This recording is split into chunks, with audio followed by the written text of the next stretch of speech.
USA Today Sports' Mike Hembree breaks down a report stating the France family is considering selling NASCAR, and whether new ownership could help save the struggling sport. USA Today Sports.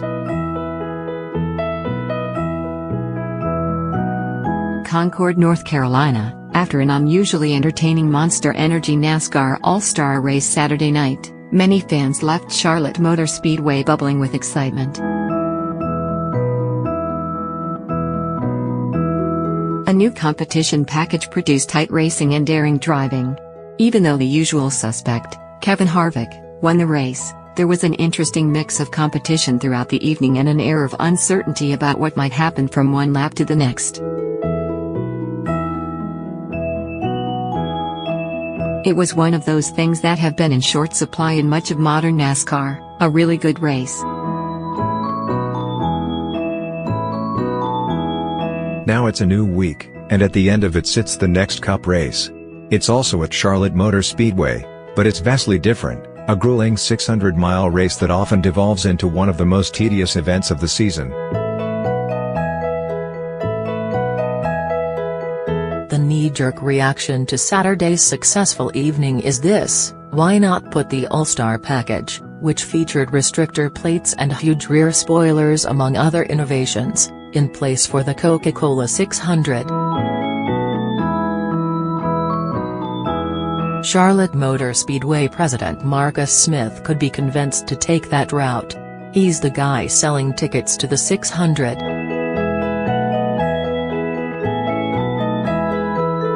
Recap: Harvick wins All-Star race, takes home $1 million prize. Tonight was some of the best racing we've seen on a mile-and-a-half track in many years, Smith said. It was so much fun to watch. Fans weren't using their seats. They were on their feet cheering. This is a huge step forward. This is mission accomplished. We wanted to make a positive impact on the sport and the racing. Tonight, judging by the fan reaction, it was really a lot of fun and exciting. Smith said he began lobbying NASCAR executive Steve O'Donnell for more races with this package shortly after Saturday's event ended. It's always better to do great things as soon as possible, Smith said. These kind of changes can't be made overnight, however. Months of research and development went into the decision to try Saturday's aero/engine package. It wouldn't be realistic to expect teams to make such a big change on short notice, and it's not likely that the specific package that fits CMS well would work at other intermediate-sized tracks. It's also worth noting that NASCAR's charter agreement with teams essentially prevents the sanctioning body from imposing major, expensive changes unless there are safety issues.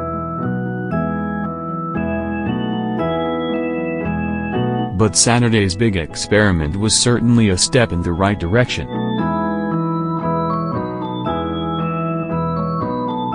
Harvick, an astute observer of the sport in addition to being one of its best drivers, was among those who quickly picked up on the important nature of the evening. Tonight's racing was very aggressive, he said. It's the perfect spot to try stuff like this. The effort the teams put in to make this happen was pretty high. It was brave and bold, but I think when you look at NASCAR racing in 5 years it will look like this, and it all started here. It's a big ship to turn. You can't just pull the trigger and say, do it. I'd really like to make sure we don't just jump and say that this is the save-all, do-all package. I'd like to see it slowly transform to point-paying races because I think the preparation level will be a little different for every team in the garage. Joey Logano described the change as not bad or good but different. It's up to us to try to figure out what's best, try to figure out what to do from here.